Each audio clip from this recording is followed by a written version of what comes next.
Bonjour les amis. Bon bah allez, on va repartir au Burkina pour une nouvelle étape sur la mine. Et donc avant, j'aimerais demander aux 80% de ceux qui ne sont pas abonnés, qui me suivent, et ça je vous en remercie, de s'abonner, ça me ferait plaisir. Et puis en même temps, ça m'aiderait à développer un peu ma chaîne. Alors si vous n'êtes pas abonné, si vous faites partie des 80% de ceux qui ne sont pas abonnés, ça me ferait plaisir que vous appuyiez sur le bouton rouge. Il n'y a rien qui va péter, je vous rassure. La suite de cette aventure, ça a démarré à la Coupe d'Europe 2010. Je crois que c'était juin, c'est toujours la Pentecôte, de toute façon, donc c'était à la Pentecôte. Et donc, j'étais au camping, et puis j'étais avec des amis au bar, à l'heure de l'apéritif. Et puis, d'un seul coup, paf, je sens une tape dans le dos. Ah! Et puis, une grosse voix qui me dit « C'est toi, Gilles ?» Alors, avec l'accent australien, je lui dis « Oui, c'est moi ». Alors je me retourne, et puis c'était Gilbert. Alors Gilbert, je le connaissais pour l'avoir vu sur des photos. Alors Gilbert, c'est un prospecteur australien qui est français, mais qui vit depuis plus de 40 ans en Australie, et dont le métier, c'est d'aller chercher de l'or dans le bush, avec le détecteur. Alors ça m'a fait plaisir de le voir, parce qu'enfin je le voyais. J'en avais entendu parler par Daniel, qui nous avait reçus en Australie pour aller chercher de l'or, puisque c'est un ami à lui, mais je ne l'avais jamais vu. Alors, on sympathise, on parle, et puis il me dit, écoute, j'ai lu ton article dans le prospecteur, superbe, superbe. Et est-ce que tu peux me raconter? Alors bon, je raconte, pas aussi longuement que ce que je le fais avec vous, parce que là j'ai le temps, mais je lui raconte en détail. On parle, on échange, ça dure un moment, et puis une fois que je lui ai raconté vraiment dans les détails, il me dit, on part quand? Ah, là il m'a surpris. Et ce qui m'a encore plus surpris, c'est que je lui ai répondu, quand tu veux. Alors c'est comme ça que ça a démarré. On était en 2010, donc dans les vidéos précédentes je vous ai dit 2011, mais j'ai pas beaucoup menti. Parce qu'en fait, le départ il était prévu pour début novembre 2010, donc pratiquement à la fin de l'année. Le lendemain, à la coupe, je vois Véro. Alors Véronique, vous la connaissez certainement, c'est une chercheuse d'or assez connue. Elle a fait pas mal d'émissions de télé, dont quelques-unes avec moi. Là, je vous mets un extrait. À chaque fois, on a le palpitant qui se dit, tiens, là, il y aura peut-être la grosse. Est-ce qu'il y en aura 5? Est-ce qu'il y en aura 50? Est-ce qu'il y en aura 200? Donc, on a toujours ce même palpitant au moment où on termine la bataille, de dire, tiens, là, c'est la découverte. Une découverte, mais pas pour autant la fièvre de l'or. Ce tube qui contient une once d'or, c'est-à-dire 31 grammes d'or, il me faudra environ 600 heures, donc une centaine de jours, 6 heures d'orpaillage par jour. Résultat, 1300 € de gain en 4 mois de labeur. C'est Véronique qui m'a appris l'orpaillage, et voilà, c'est donc ma prof du tout début, mais je vous raconterai l'histoire dans une autre vidéo. Et elle me dit, Gilles, j'ai entendu dire que tu partais au Burkina Faso avec Gilbert. Oui. Ah, elle me dit, j'aimerais bien venir. Ah je dis alors avec plaisir, il n'y a pas de problème. Je vais prévenir Gilbert, et puis il n'y a pas de problème, il ne va pas y avoir de problème.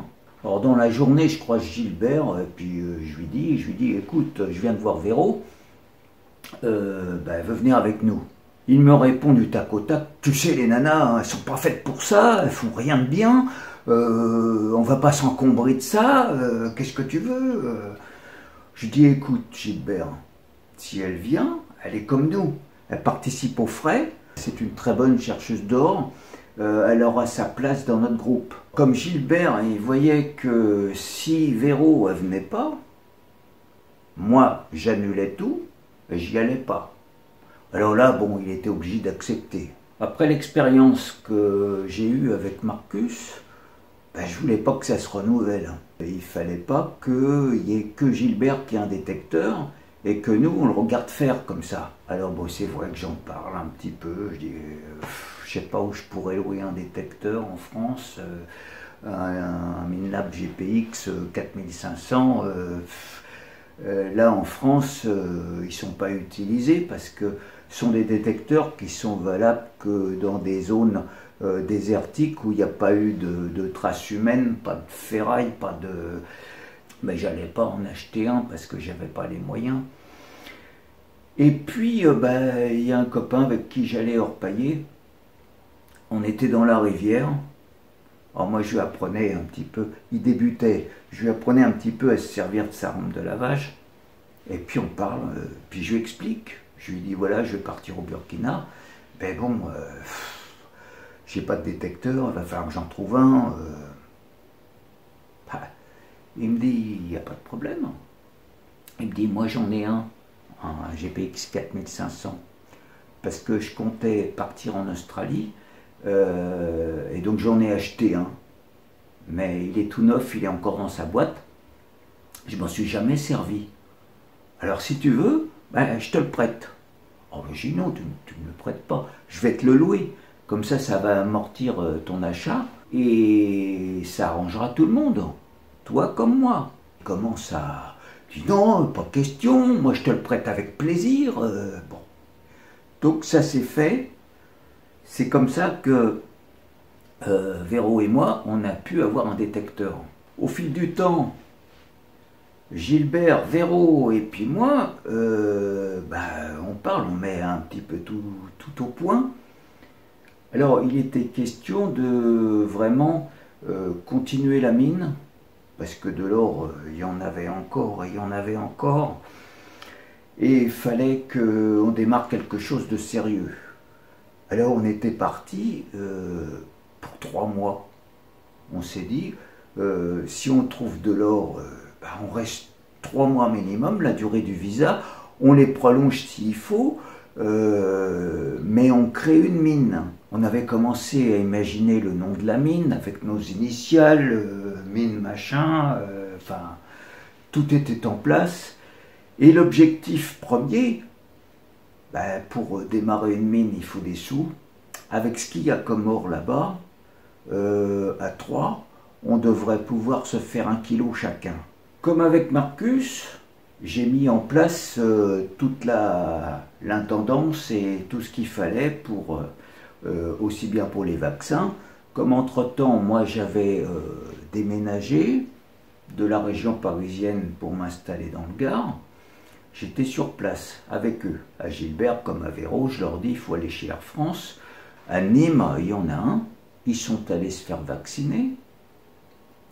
Véro est revenue avec une info très importante.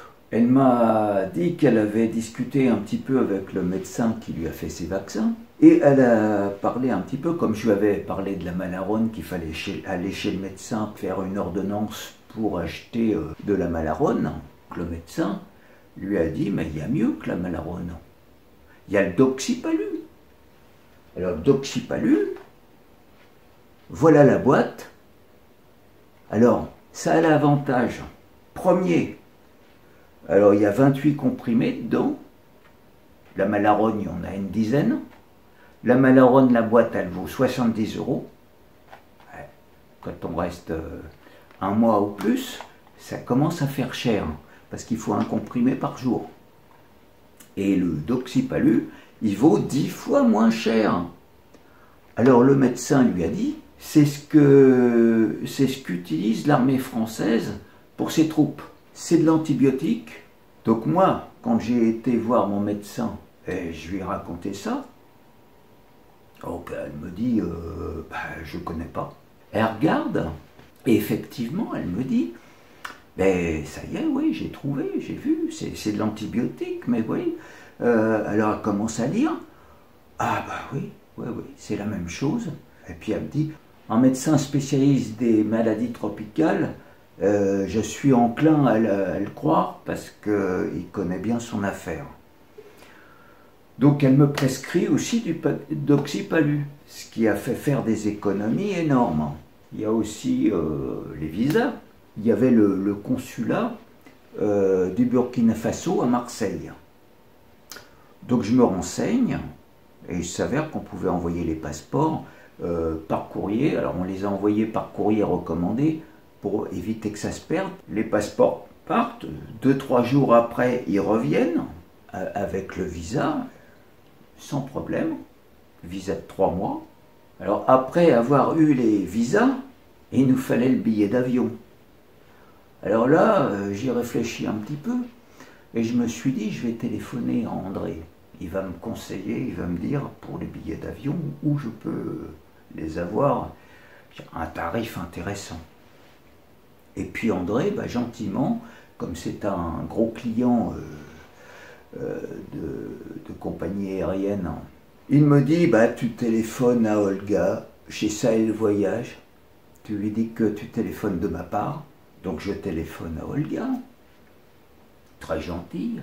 Elle me dit, oui, il n'y a pas de problème. Bon. Et elle nous a fait, sur chaque billet, 100 € de remise. Entre-temps, moi et Véro,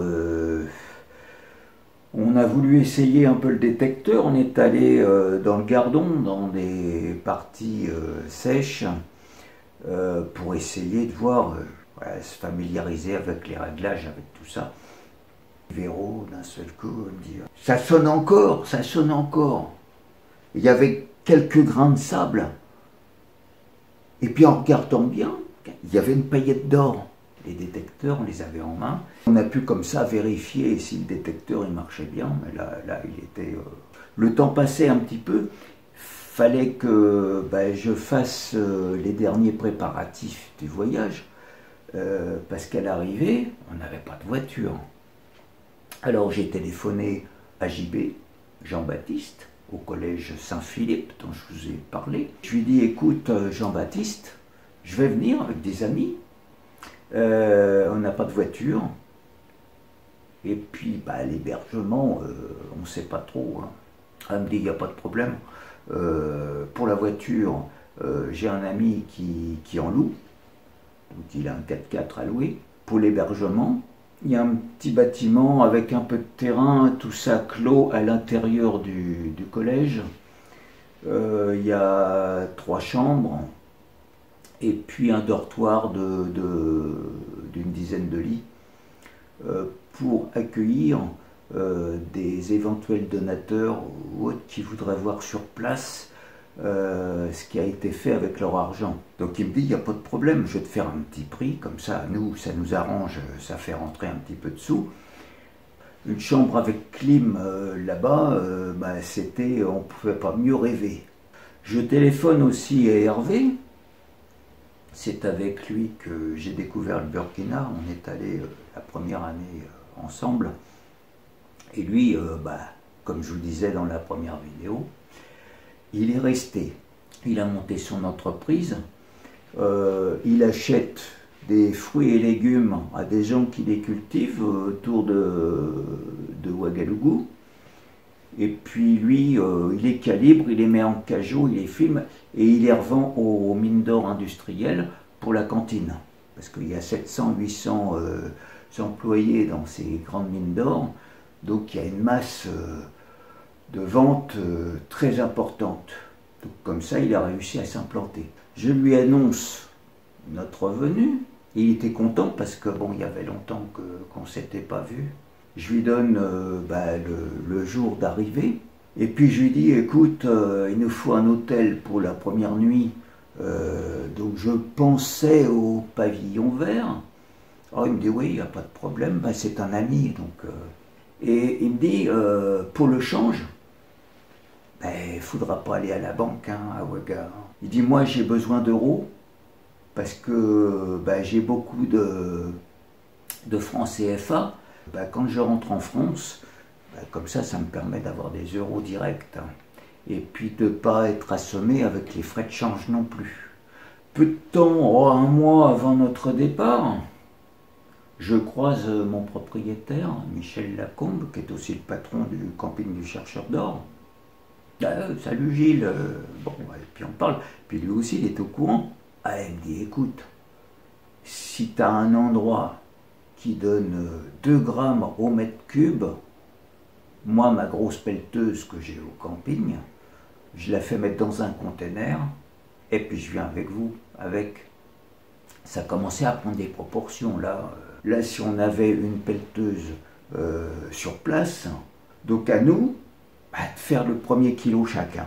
Voilà. J'ai été aussi contacté par une équipe de télé qui travaillait pour M6 et qui voulait faire un reportage sur notre aventure. Donc venir avec nous au Burkina et faire le reportage sur ce qu'on allait faire là-bas sur place. Malheureusement, ils n'ont pas donné suite, peut-être que les frais de déplacement et autres, ça faisait trop lourd. De toute façon, nous, on avait bouclé notre voyage. C'était finalisé comme on le souhaitait, même peut-être mieux encore. Voilà, le 7 novembre 2010, on était dans l'avion. Alors il y a 5 heures, 5 heures un quart de vol. Et arrivé au-dessus de Ouagadougou, l'avion commence à tourner au-dessus de la ville. Il y avait 2-3 avions aussi qui tournaient, ça faisait un manège au-dessus de Ouaga. Puis Véro me dit, c'est encore loin? Je dis, on est arrivé, c'est en bas. Alors, on se posait la question, et puis, on voit un autre avion, il quitte le truc, et hop, il commence à aller atterrir, et puis un autre, et puis ça a été notre tour. Donc, on se pose, alors toujours impressionnant, parce que l'aéroport, il est en centre-ville. Donc on rase les maisons, et puis on atterrit sur le tarmac. Il n'y a qu'une piste. Donc en bout de piste, l'avion s'arrête, les portes s'ouvrent, pouf, comme la première fois. Parce que de novembre, passer d'une température française au mois de novembre à plus de 35 degrés dehors, avec les moustiques qui commençaient à tourner, ça saisit. On descend de l'avion, donc vous voyez, moi j'y suis pas parce que c'est moi qui fais les photos. Vous allez voir que j'y serai, parce que Véro, elle avait emmené un appareil photo aussi, donc elles seront de moins bonne qualité ces photos, mais elles ont le mérite d'être là quand même. Donc là c'est la première fois que moi je vais apparaître dans le paysage. Chose impressionnante aussi, enfin risible, pas impressionnante mais risible. Au pied de l'avion, il y avait 2 bus. Bon, j'ai dit à Gilbert et à Véro, la porte elle est à 30 mètres de là où on est. On n'a pas besoin des bus. Et là on est guidé, hop, par quelqu'un qui nous fait monter dans les bus. Alors comme il y avait des palissades un peu, il y avait des travaux, je me suis dit ils ont fait l'entrée ailleurs et ils nous emmènent à l'entrée de l'aéroport en bus. Donc on est dans le bus et c'est vrai parce que même avec 2 bus transporter tout un avion, ça fait du monde. Donc on était debout, on se tenait à la barre, comme dans le métro parisien. Et puis le bus, il part. Et puis on va loin sur le tarmac. Il nous emmène où là? On va où comme ça? Le bus fait une grande boucle. Il revient se garer à l'endroit où il nous avait emmenés. Qu'est-ce que c'est? Et puis on nous fait descendre du bus, et puis effectivement, ben, on était à la même place, on était devant la porte. Alors, l'histoire des bus, c'est parce que Jacques Chirac, quand il était venu en voyage officiel au Burkina Faso, il avait offert 2 bus pour l'aéroport pour transporter tous les passagers de l'avion jusqu'à la porte de l'aérogare. Gilbert était plié de rire. Il voyage souvent, lui. Ben, il n'avait jamais vu ça. C'est incroyable. Incroyable. On rentre dans l'aérogare, on remplit notre petite fiche qu'on a à remplir dans tous les pays. On sort notre passeport, notre carnet de vaccination. Alors on prend nos bagages, on prend un chariot parce que il y avait pas mal de bagages. On a droit à 50 kilos plus à 10 kilos en cabine sur Air Burkina. Et donc ça fait du volume. Et il y a un bagagiste qui est là toujours à l'affût parce qu'ils sont payés avec ce qu'on leur donne. Hein. Ils n'ont pas de paye. Je ne sais pas s'ils font partie de l'aéroport ou si... Bon. Je dis à Véro et puis à Gilbert, il faudrait une pièce de 2 € chacun. Oh, hein? Gilbert il sort sa pièce de 2 €, Véro aussi, moi aussi, ce qui fait 6 €. Puis on donne au bagagiste. Alors il prend le chariot, hop, venez avec moi. On passe devant tout le monde. On arrive devant le douanier, puis le bagagiste il s'en va. Le douanier nous pose la question. Dans vos bagages, c'est vos vêtements et vos chaussures, hein? Bah oui. Pof, la craie, et puis on est sorti sans contrôle. On était à Ouagadougou. On sort de l'aéroport, et puis devant la porte de l'aéroport, qu'est-ce qu'on voit? On voit un 4x4. Et puis il y avait le chauffeur qui était là. Et puis ce que je ne savais pas, c'est qu'il y avait JB aussi. Alors bon, on se retrouve, on se fait la bise, ça va, vous avez fait bon voyage, bonne arrivée au Burkina, parce que c'est l'expression de là-bas pour souhaiter la bienvenue aux visiteurs. Donc on se retrouve, on dit au chauffeur qu'on va au pavillon vert. Bon, il connaissait parce que c'est connu là-bas. Et puis il s'arrête devant le pavillon vert et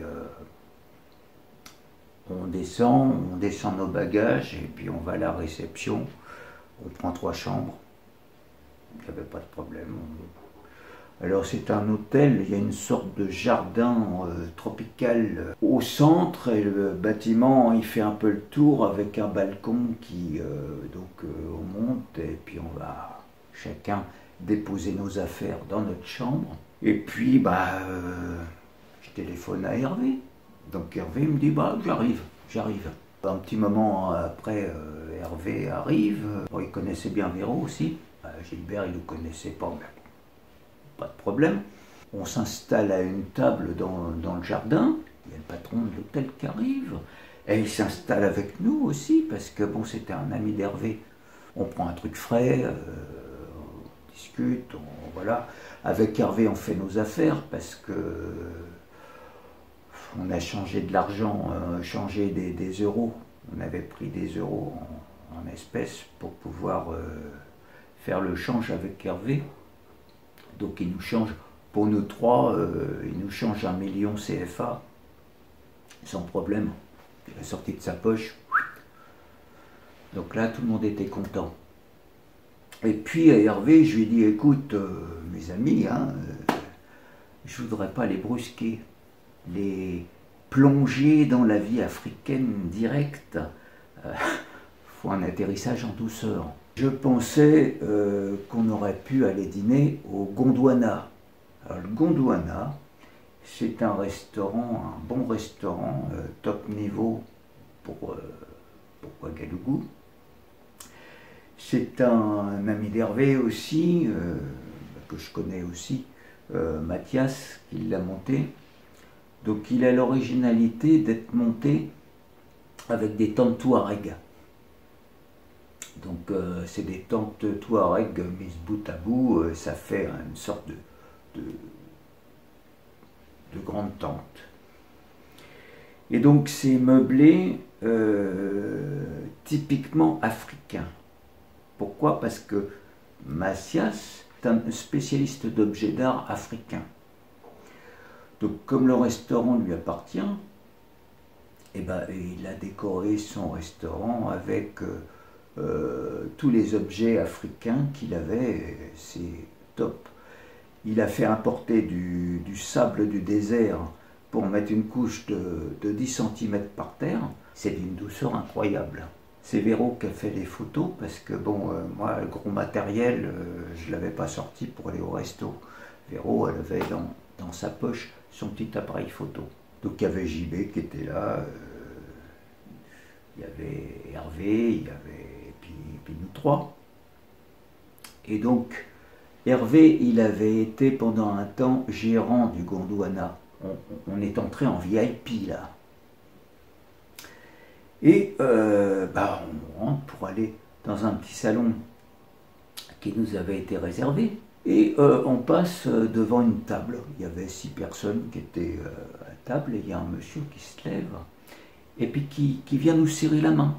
Et il se présente, je suis l'ambassadeur du Maroc au Burkina Faso. Bonjour. Et là, nous on n'était rien du tout, hein, mais bon. Comme on était avec Hervé, et bon, il devait le connaître en tant que gérant, bon, on était des gens importants. On s'installe dans notre petit salon, on a mangé un très bon couscous, on a passé une très bonne soirée, et puis la soirée s'est passée, et on retourne au pavillon vert pour prendre possession de notre chambre. Le lendemain matin, tôt, allez hop, on part, on se met en route pour couper là, il y a 150 km en gros, donc bon, il n'y a pas beaucoup de route. Donc on arrive devant le collège Saint-Philippe, puis je dis au chauffeur, tu rentres dedans. On peut? Qui me dit? Je dis oui, c'est là qu'on va habiter, donc on rentre en voiture dans le collège. On s'arrête devant le bureau, et puis il y avait JB qui était là, qui était revenu. Et il nous emmène jusqu'à nos appartements. On avait 3 belles chambres, clim. Même Amidou, notre chauffeur, lui aussi, il pensait dormir dans la voiture. Mais JB lui a dit, écoute, tu vas dans le dortoir, tu te prends un lit et puis tu t'installes. Il était surpris et puis content aussi parce que on était dans un espace clos, pas de risque pour la voiture. Il pouvait avoir son confort, confort qu'il n'avait certainement pas chez lui. Il y avait une grande salle à manger aussi et une cuisine attenante avec des frigos et tout. Et puis le soir, on a dîné. JB nous avait préparé des crudités, des machins, et puis du thon. Le thon, c'est du mil écrasé avec je sais plus quoi.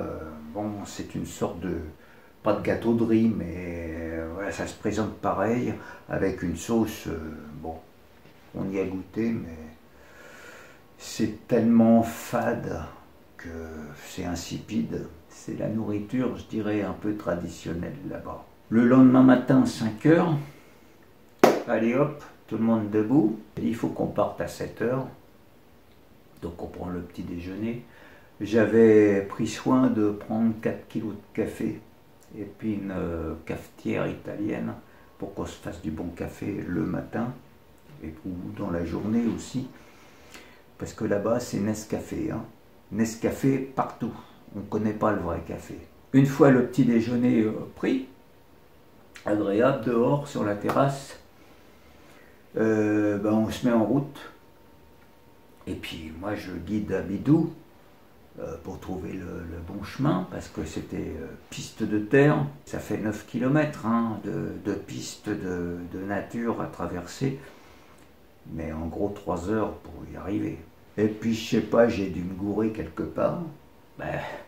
et on se retrouve au bord du lac. Bon, c'était pas le chemin, c'était pas un problème. Donc le lac, j'essaye de repérer dans quelle direction il fallait continuer, parce que le lac il est en cercle. Donc on était où? Alors voilà, j'essaye de m'orienter. Il y avait un petit gars avec ses vaches aussi qui promenait son troupeau. Et puis je dis à Amidou, bon, on va passer par là. Donc gros dénivelé, même avec le 4x4, il y avait une grosse marche à descendre. Gilbert commence à s'inquiéter parce qu'il se dit, là, il ne sait pas où il va. Là, on va se retrouver dans la savane, complètement perdu. Bon, on continue. On fait du slalom entre les épineux, parce qu'il y a des épines comme ça sur les épineux. Donc, et puis au bout d'un moment, paf! Crevaison. Amidou descend, il va voir les dégâts. Le pneu arrière, il était ouvert comme si on avait pris un couteau, et puis... Ah. Alors bon, on change la roue. Enfin, Amidou change la roue. Heureusement, on avait 2 roues de secours. Alors ce qui s'était passé, c'est qu'on était passé sur une souche d'épineux qui avait été coupée à la machette en biais, ce qui faisait une sorte de couteau qui dépassait du sol, et là le pneu, il n'a pas résisté. Puis Gilbert, il me dit, non mais là, on est où? Tu sais où on est? Parce que là, moi je sens qu'on est perdu. Je pense que tu sais pas où tu vas. Et moi, éclair de génie, j'y allais de mémoire, mais en fait, avec Marcus, on avait chacun notre GPS. Et j'avais marqué le GPS de la mine. Donc je sors mon GPS de mon sac, parce que je l'avais, mais j'y ai pas du tout pensé. Je le mets en route, j'indique le point qui était enregistré, GPS, la flèche, et commence à s'orienter. On était dans la bonne direction. Et puis je montre à Gilbert, tu vois, c'est marqué 900 mètres. On y est presque. Donc je ne me suis pas trompé. Alors, Gilbert, il était content, il était, bon, ça y est, son inquiétude s'était envolée. Alors pour faire 900 mètres, Gilbert, il me dit, écoute, ce qu'on va faire, on va marcher devant la voiture pour voir s'il n'y a pas d'autres souches comme ça qui risquent de nous péter un pneu. Hein. Donc on marche, on se met à l'écartement des roues, et puis on dit à Amidou, hop, par là. Donc comme ça on avance jusqu'à l'emplacement de la mine. Donc on n'est pas arrivé du bon côté, mais on était sur place. On arrête la voiture, on descend, Gilbert sort un peu les détecteurs, il équipe Véro, il lui donne 2-3 conseils. Puis il prend son détecteur, il s'équipe, et puis lève la partie, il s'éloigne à 50 mètres à peu près. Je le vois qui s'excite. Gilles, viens vite. Qu'est-ce qui lui arrive? Qu'est-ce qu'il veut? Donc je vais le voir. Il avait un morceau de quartz gros comme le poing. Et puis il me le montre. Il y avait une bande d'or en travers. Tu m'impressionnes, qu'il me dit. Ah ouais. Puis il me dit, tu vois, il y a minimum 20 grammes d'or dedans. Il y a Amidou, le chauffeur, qui arrive. Ah, il dit, tu vois, ça vaut 1 million. Toi, il faut pas longtemps pour gagner 1 million, qu'il lui dit. Alors, Gilbert, il est un petit peu décalé parce qu'on est en Afrique quand même. Alors, faut pas parler de millions comme ça. C'est mal vu. Alors, du coup, on était tous regonflés à bloc. Hein. Ça commençait fort, ça commençait très fort. Alors, la suite, ça sera pour dimanche prochain. Alors, passez une bonne semaine entre-temps. N'oubliez pas, hein, abonnez-vous si vous n'êtes pas encore abonné. Et puis, pouce bleu, et puis des commentaires. Hein. Faut pas hésiter, faut pas faire les timides. Hein. Donc, passez une bonne semaine, et puis à dimanche prochain.